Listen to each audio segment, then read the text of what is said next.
தினம் ஒரு திருக்கோயில் வரிசையில் இன்றைய தினம் நாம் தரிசிக்க இருக்கிற ஆலயம் திருமலை வையாவூர் அருள்மிகு பிரசன்ன வெங்கடேச பெருமாள்.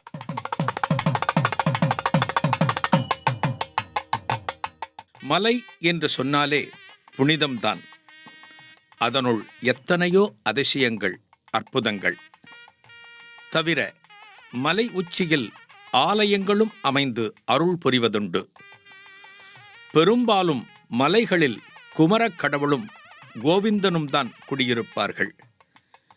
அந்த வகையில் குறைகளை அகற்றவல்ல கோவிந்தன் பிரசன்ன வெங்கடேச பெருமாள் என்கிற திருநாமம் பூண்டு தரிசனம் தருகிறார். எங்கே? திருமலை வையாவூரில். எங்கே இருக்கிறது இந்த திருத்தலம்? சென்னையிலிருந்து சுமார் 70 கிலோமீட்டர் தொலைவிலும், செங்கல்பட்டிலிருந்து சுமார் 16 கிலோமீட்டர் தொலைவிலும் அமைந்துள்ளது படாளம் கூற்றோடு. அதன் வலப்புறம் வேடந்தாங்கலுக்கு செல்லும் சாலையில் அமைந்துள்ளது திருமலை வையாவூர். பிரதான தேசிய நெடுஞ்சாலையில் பயணிக்கிற போதே இந்த மலையானது நம் கண்களுக்கு விருந்தாக அமையும். இந்த மலை எப்படி காணப்படுகிறது தெரியுமா? ஆதிசேஷனே குடையாய் இருக்க அதன் குளிர் நிழலில் பெருமாள் அருளும் திருத்தலம். ஆதிசேஷன் குடை பிடித்துள்ள பிரசன்ன வெங்கடேச பெருமாள் கோவிலை சற்று தொலைவில் இருந்து பார்த்தால் பெரிய நாகப்பாம்பு சுருண்டு படுத்துக்கொண்டு தன் தலையை விரித்து படம் எடுத்து கொண்டிருப்பது போல் தெரியும்.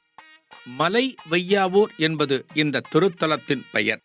திருமலை திருப்பதியை தொடர்புபடுத்தி திருமலை வையாவூர் என்று அழைக்கப்படுகிறது. மலை வையாவூர் என்கிற ஊர் பெயருக்கு என்ன காரணம் பார்ப்போமா?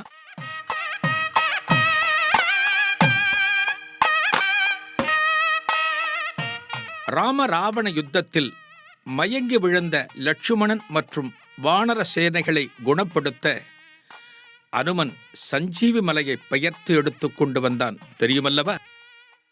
அந்த தருணம் இங்கு இருக்கும் தட்சிண கருடகிரியை கடந்து செல்லும் வழியில் இங்கு அருள் பாலிக்கும் பிரசன்ன வெங்கடேச பெருமாள் மற்றும் வராக பெருமாளை தரிசித்து வணங்கினாராம்.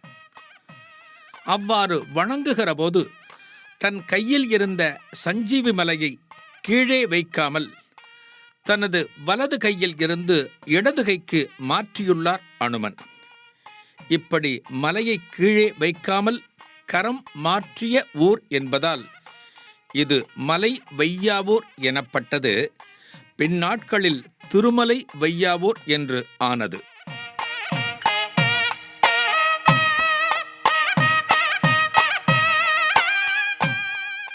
வையாவூருக்கான விளக்கத்தை பார்த்தோம். அதென்ன கருடகிரி? அதற்கான காரணத்தை பார்க்கலாமா? முன்னொரு காலத்தில் இரண்யாட்சன் என்னும் அசுரன் பூமியை பாய்போல் சுருட்டி ஆழ்கடலில் ஒழித்து தேவர்களுக்கு துன்பம் இழைத்து வந்தான். இந்த கதையை நாம் கேள்விப்பட்டிருக்கிறோம் அல்லவா? ஸ்ரீமுஷ்ணம் திருத்தலத்திற்கு உண்டான தலபுராணமும் இதுதான். இந்த காரணத்தினால் வருந்திய தேவர்கள் பூமாதேவியை பாய்போல் சுருட்டி கொண்டு சென்று விட்டார்களே, இந்த அரக்கனின் அட்டூழியம் ஒழியாதா என்று பார்க்கடலில் பள்ளி கொண்டிருந்த திருமாலிடம் சென்று முறையிட்டார்கள். அதன் பின்தான் திருமால் வராக அவதாரம் எடுத்து பூமியை துளைத்து கொண்டு சென்று அந்த அசுரனை அழித்து வதம் செய்தார். பின்னர் தன் கோரை பற்களால் பூமியை தூக்கி கொண்டு வந்து முன்பு போல் நிலைப்படுத்தினார். அதன் பின் விஸ்வரூபம் எடுத்த வராகப் பெருமாள் உலகத்தாருக்கு அருள் புரிய கருடனை அழைத்தார். வைகுந்தத்தில் இருந்து பஞ்சபூதத்தால் ஆன மலையை எடுத்து வரச் சொன்னார். அதன்படி மலையை கருடன் எடுத்து கொண்டு வந்து சொர்ணமுகி ஆற்றின் அருகில் வைக்கும்போது அதன் சிறு பகுதி அருகில் இருந்த பாலாற்றங்கரையில் விழுந்தது.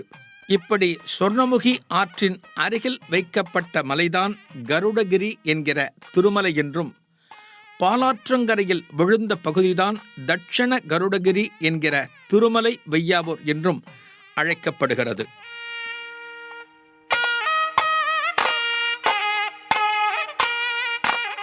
மேலும் இந்த திருமலை வையாவூர் திருத்தலத்தை தென் திருப்பதி, தென் வைகுந்தகிரி, தென் கருடகிரி, தென் சேஷகிரி, தட்சிண கருடகிரி, வராக கஷேத்திரம் என்றெல்லாம் பல திருநாமங்களில் பக்தர்கள் அழைக்கிறார்கள். இந்த ஆலயத்திலே வராக சுவாமி சிறப்பிடம் பெறுகிறார். திருமலை திருப்பதியில் வராகப் பெருமாளை தரிசித்த பிறகே ஸ்ரீனிவாச பெருமாளை தரிசிக்க வேண்டும். அதேபோல் இங்கேயும் வராகரை தரிசித்த பிறகே பெருமாளை தரிசனம் செய்ய வேண்டும். வராக அவதாரத்தை கருடாழ்வார் காண முடியாமல் போகவே அவரது வேண்டுகோளை ஏற்று இந்த தலத்தில் பெருமாள் கருடனுக்கு வராக அவதாரத்தை காட்டினார்.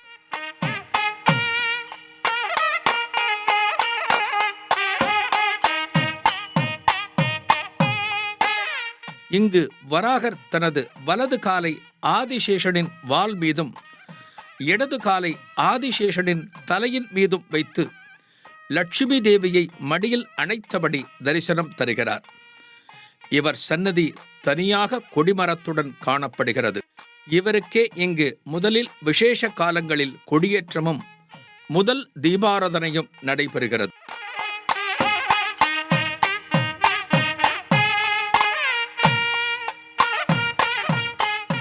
பல்லவ தேசத்தை ஆண்ட தொண்டைமான் மன்னன் ஒருவனுக்கு இந்த பெருமாள் சிறப்பான ஒரு காட்சி கொடுத்து அருள் புரிந்தாராம்.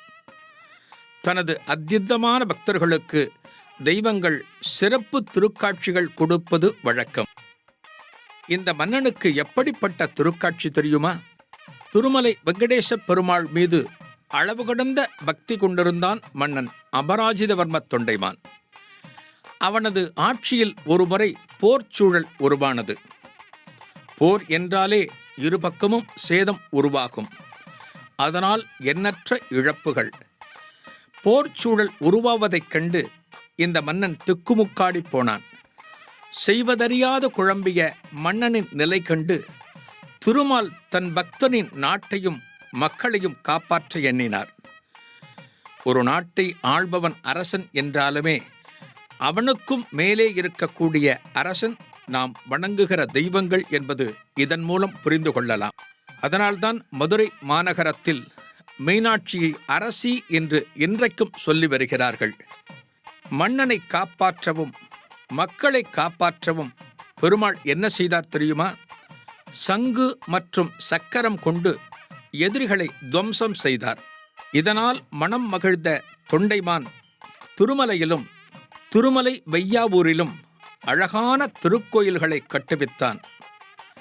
திருமலை வையாவூர் திருத்தலத்தில் மன்னன் தொண்டைமானுக்கு ஒரு தேரின் மீது செங்கோலுடன் காட்சியளித்தாராம் பெருமாள்.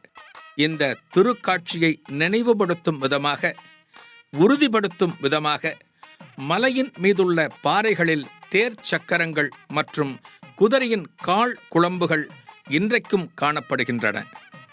வைணவ ஆச்சாரியர்களுள் பிரதான ஆச்சாரியாரான ஸ்ரீமத் ராமானுஜர் இந்த திருத்தலத்திற்கு வருகை புரிந்துள்ளார்.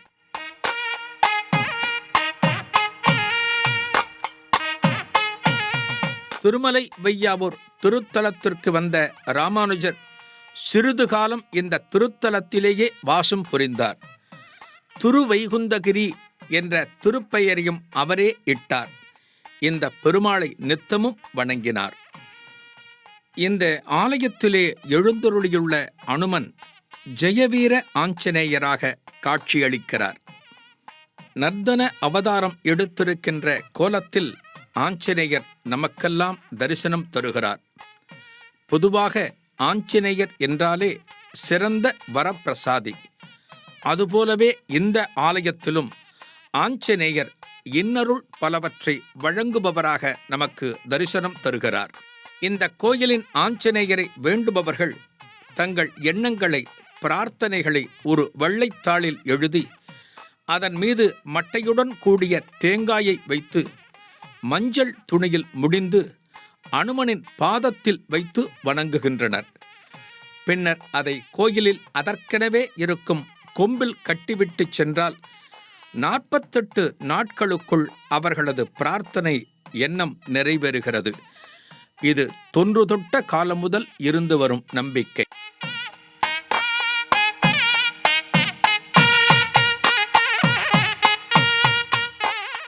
இந்த மலையில் பிரதானமாக அருளக்கூடிய பெருமாளுக்கு பிரசன்ன வெங்கடேச பெருமாள் என்கிற திருநாமம். ஒவ்வொரு தெய்வத்தின் திருநாமம் அமைந்ததற்கும் ஒரு காரணம் உண்டு. அந்த வகையில் இந்த திருநாமத்திற்கு காரணமாக சொல்லப்படுகிற ஒரு நிகழ்வு என்ன தெரியுமா? சுமார் 800 அடி உயரத்தில் பச்சை பசேலென வீற்றிருக்கிறது இந்த மலை. முன்னையகோன் என்பவன் அந்த மலைப்பகுதியில்தான் தினமும் பசுக்களை மேய்த்து வந்தான். ஒரு நாள் அந்த மலை உச்சியில் இருந்த திருவடிவத்தை கண்டான். அது சாதாரணமாக ஒரு சிலையாக, ஒரு விக்கிரகமாக தோன்றவில்லை முன்னையகோனுக்கு. இது தெய்வ திருமேனி. இந்த திருமேனி சகலத்தையும் அருளும் என உணர்ந்தவன் சிலிர்த்து போனான். தான் சாப்பிட உணவு தேவை, அதுபோல இந்த தெய்வமும் சாப்பிட உணவு தேவையல்லவா என்று உணர்ந்தவன் அந்த திருமேனிக்கு உணவை சமர்ப்பித்தான். என்ன உணவு தெரியுமா? தினமும் தான் சாப்பிட கொண்டு வரும் கேழ்வரகு கூழை அந்த கல்லுக்கு முன்னே வைத்தான். கல் என்று சொல்லக்கூடாதுதான், பிரசன்ன வெங்கடேச பெருமாள் என்றுதான் அழைக்க வேண்டும். ஆனால் கல்லாக நினைத்து வைத்தான். என்றாலும் அதற்குள் தெய்வம் குடிகொண்டிருப்பதாக உணர்ந்தான். பாடல்களை பாடினான், ஆடினான், அந்த கூழையே நிவேதனம் செய்தான். பிறகு தான் சாப்பிடுவதை வழக்கமாக்கிக் கொண்டான்.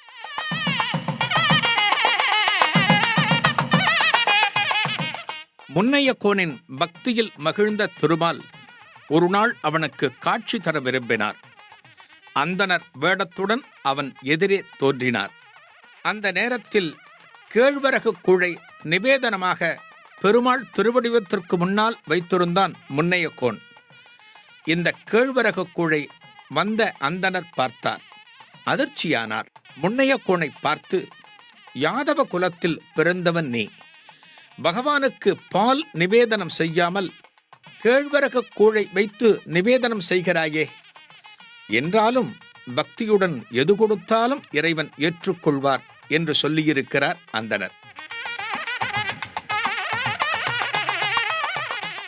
முன்னையகோன் சற்றே குழம்ப, அதன்பின் அந்தணர் சொன்னாராம், என்றாலும் தினமும் நீ பால் நிவேதனம் செய்து வழிபடு என்று சொல்லிச் சென்றார்.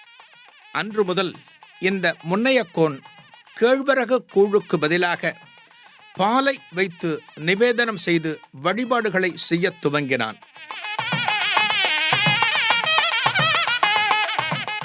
ஒரு நாள் அப்படி இந்த திருவடிவத்திற்கு முன்னால் முன்னையகோனும் அவனது மனைவியும் இருக்கின்ற போது ஒரு அசரீரி வாக்கு எழுந்தது.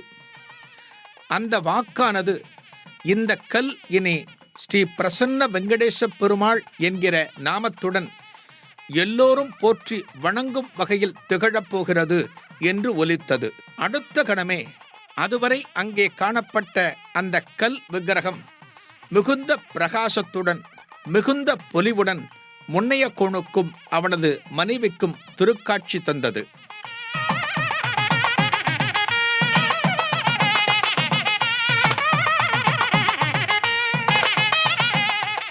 இப்படித்தான் இந்த தெய்வமானது ஸ்ரீ பிரசன்ன வெங்கடேச பெருமாள் என அழைக்கப்பட்டதாக சொல்கிறார்கள்.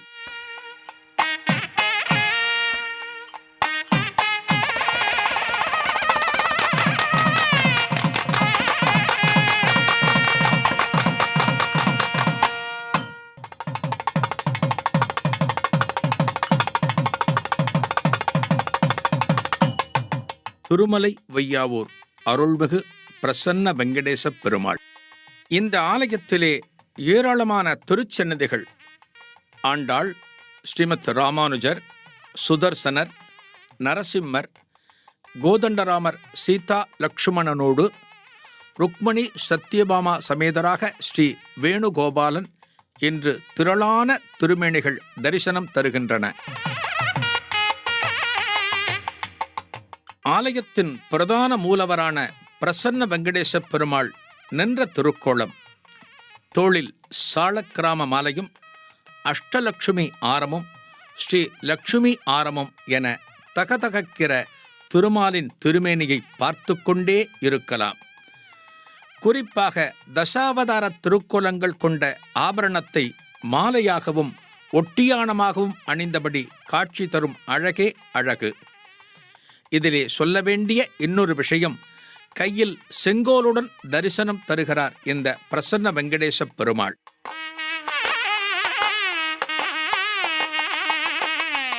இவரை வணங்கினால் சர்வதோஷங்கள் விலகும் என்பது நம்பிக்கை. திருமலை திருப்பதியைப் போலவே பிரதிவாரம் வியாழக்கிழமையில் பெருமாள் நேத்திர தரிசனம் தருகிறார். ஆண்டுதோறும் சித்திரை மாதம் கள்ளபிரான் பிரம்மோற்சவமும் புரட்டாசியில் திருமலையில் நடைபெறுவதைப் போலவே மகா பிரம்மோற்சவமும் ஆங்கில வருட பிறப்பன்று திருப்படி உற்சவமும் தமிழ் வருட பிறப்பன்று லட்சதீபம் வைகுண்ட ஏகாதசி குலசேகர ஆழ்வார் சாற்றுமுறை ஆகியவையும் நடைபெறுகின்றன. பௌர்ணமி மற்றும் அமாவாசை ஆகிய தினங்கள் இந்த ஆலயத்தில் வெகு சிறப்பானவை. புரட்டாசி மாதம் இந்த திருமலை வையாவூருக்கு பக்தர்கள் பாத யாத்திரையாக வருகிறார்கள். வராக தீர்த்தத்தில் நீராடி இங்கு அருள் பாலிக்கும் பிரசன்ன வெங்கடேச பெருமாளை வணங்கிச் செல்கிறார்கள்.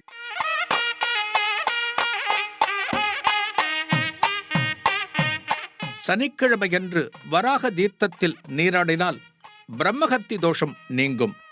மேலும் வராக தீர்த்தத்தில் நீராடி அங்க பிரதட்சணம் செய்தால் திருமண தடையானது நீங்கும்.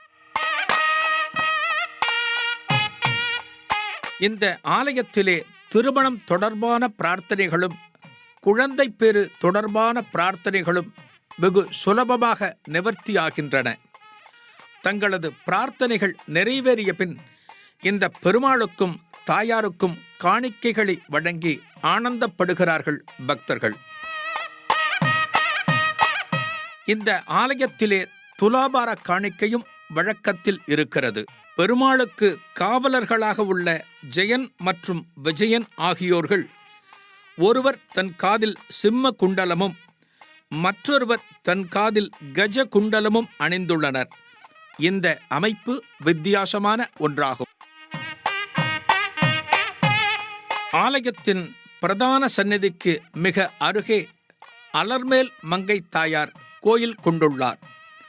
கல் இழைத்த ஆபரணங்கள் அவரது எழிலுக்கு மேலும் எழில் கூட்டுகின்றன. உற்சவராக பத்மாவதி தாயார் தரிசனம் தருகிறார்.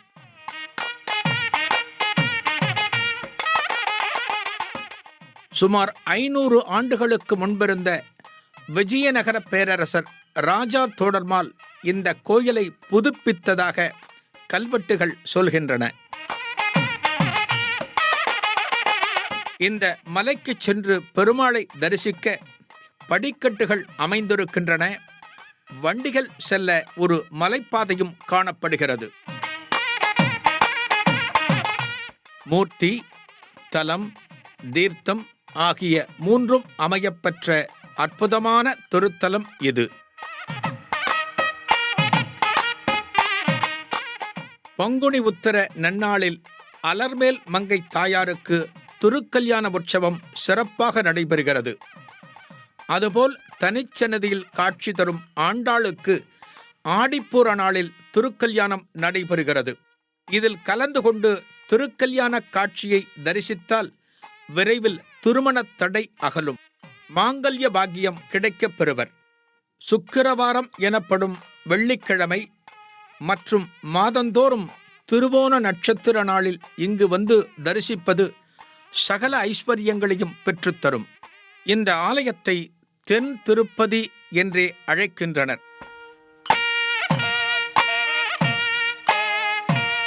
திருப்பதிக்கு செலுத்த இருந்த நேர்த்திக் கடனை, அதாவது ஒரு குறிப்பிட்ட தொகையை இந்த ஆலயத்திற்கு செலுத்துமாறு காஞ்சி மகாபெரியவர் தனது பக்தர் ஒருவரிடம் கூறியுள்ளார். அதற்கு காரணமாக மகாபெரியவர் என்ன சொன்னார் தெரியுமா? திருப்பதி பெருமாள் மிகுந்த வசதியுடன் காணப்படுகிறார். நீ அவருக்கு செலுத்துவதற்கு என்று எடுத்துச் செல்லக்கூடிய தொகையை திருமலை வையாவூர் பெருமாளுக்கு செலுத்திவிடு. அந்த பெருமாள் மிகவும் கஷ்டப்படுகிறார் என்று சொல்லியிருக்கிறாராம். அதன்படி அந்த பக்தரும் திருமலை திருப்பதி பெருமாளுக்கே செய்வதாக நினைத்து கொண்டு இந்த திருமலை வையாவூர் பெருமாளுக்கு தனது காணிக்கைகளை வழங்கினாராம்.